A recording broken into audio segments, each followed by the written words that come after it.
And coverage ન્યૂઝમાં આપનું સ્વાગત છે। જે મકાનો બનાવવામાં આવ્યા તે 6 ફેઝમાં બનાવવામાં આવ્યા હતા। 5 નંબરમાં 1888 મકાનો 55.20 કરોડમાં એમવી ઓમની કંપની દ્વારા બનાવવામાં આવ્યા। 3 વર્ષનો લાયબિલિટી પીરિયડ હતો।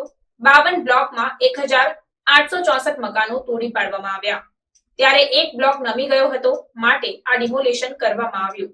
સ્ટ્રક્ચર સ્ટેબિલિટી રિપોર્ટમાં મકાન રહેવા લાયક ન હતો, તે માટે તાત્કાલિક મકાનો તોડવાનો નિર્ણય કરાયો।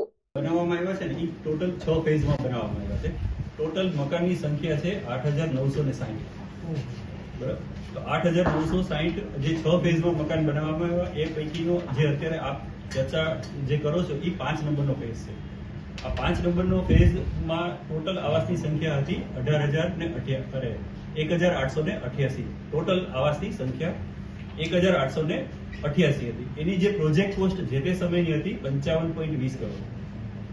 આ મકાન જે બનાવવામાં આવ્યું એના કોન્ટ્રાક્ટરનું નામ હતું એમવીએમની પ્રાઇવેટ લિમિટેડ। 2014 ની અંદર આ મકાનો બનાવવામાં આવેલા હતા। આનો જે સમયગાળો હતો ડિફેક્ટિવ લાયબિલિટી પીરિયડ એ 3 વર્ષનો હતો, એટલે કે આ 3 વર્ષ પૂરા થયા 2017માં। હવે જે ટોટલ બ્લોકની સંખ્યા હતી એ 59 હતા। તો 59 પૈકી બધા મકાનો આપણે તોડ્યા નથી, બધા ભયજનક બી નથી। આ 59 પૈકી આપણે જે મકાનો તોડ્યા છે એની સંખ્યા છે 59, એટલે કે 59 બ્લોક આપણે તોડ્યા। ટોટલ આવાસ જો તમને કહું તો મેં તમને અગાઉ કીધું 1888 હતા। આ 1888 માંથી 1664 તોડ્યા અને હાલમાં 224 જે છે આવાસો એની અંદર વ્યક્તિઓ ઓલરેડી રહે છે। હવે તમારો બીજો પ્રશ્ન હતો કે આ મકાન તોડવાનું આપણે કોને આપ્યું ને કેટલો ખર્ચ છે? તો આના માટે આપણે કોઈ તોડવા માટેનો કોઈ ખર્ચ નથી।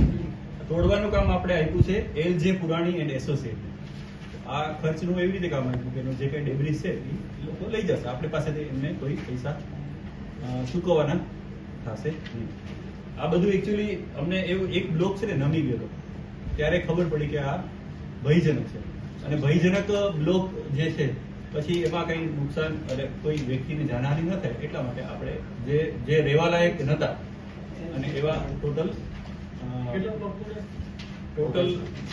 જે 59 જે બ્લોક હતા એમાંથી 52 બ્લોક આપણે તોડ્યા। મેં તમને મકાનોની સંખ્યા પણ આપી। સર, કામગીરી અગાઉ કરી દેવામાં આવી તો તેની જાણ ગઈકાલે સ્ટેન્ડિંગ કમિટીમાં તાકીદમાં શા માટે કમિશનર તરફથી મૂકવામાં આવી? આજે તમને માહિતી આપું છું જે તમારે જે વિગતો જે ઉપલબ્ધ હતી એ માહિતી તોડવામાં આવ્યા પહેલા પરવાનગી લીધું, તોડવાની શરૂઆત ક્યારે કરાઈ હતી અને કેટલા સમયમાં એ તોડવાનું કામ સોંપવામાં આવ્યું તો એ પણ સ્ટેન્ડિંગમાં મંજૂરી લેવાઈ હતી, કેવી રીતે અમારામાં નહીં આવતા? આ તોડવાનું કારણ શું હતું? એ કીધું ભયજનક હતા એટલે પણ ભયજનક કેમ થયા? ફાવ્યા નહોતા કે કારણ કઈ લેબોરેટરીમાં કોની પાસે સ્ટ્રેન્થ બાબતે કોઈ તપાસ કરાઈ હોય, કોઈ એજન્સી કોની પાસે કોના રિપોર્ટના આધારે ભયજનક જાહેર આપણે કરાય છે ને સ્ટ્રક્ચરલ સ્ટેબિલિટી એક બ્લોક નમી ગયો હતો, પછી સ્ટ્રક્ચરલ સ્ટેબિલિટી રિપોર્ટ કરાયો। તો આ સ્ટ્રક્ચરલ સ્ટેબિલિટીના રિપોર્ટમાં એવું આવ્યું કે ભાઈ આ તો હવે રહેવા લાયક નથી। એ કોણે રિપોર્ટ કર્યો તો કોર્પોરેશનની જ એજન્સી હતી કે બહાર? એવું મારી પાસે જે વિગત હતી એટલે મેં તમને કીધું। અમારી પાસે અત્યારે આટલી વિગત હતી તો એટલે અત્યારે જે વિગતો મને કહેવામાં જે મારી પાસે હતી જાણકારી મેં તમને ઇમિડિયેટલી આપી।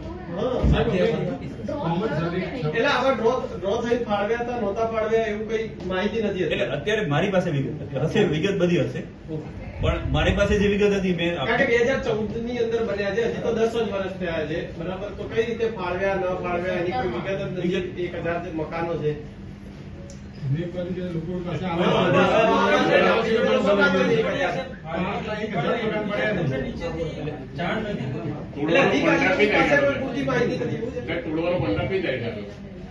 મારી પાસે હાલ જેટલી માહિતી છે મેં એટલી વિનંતી કે પબ્લિસિટી વિભાગ દ્વારા સત્તાવાર સર્ક્યુલેટ કરાવો। હા 15/7/23 મકાન ફાળવ્યા ના હોય આપણે તેની દેખરેખ રાખવાની જવાબદારી કોણ? મકાન ફાળવ્યા નથી અત્યારે विगत जे हमारे पास उपलब्ध थी।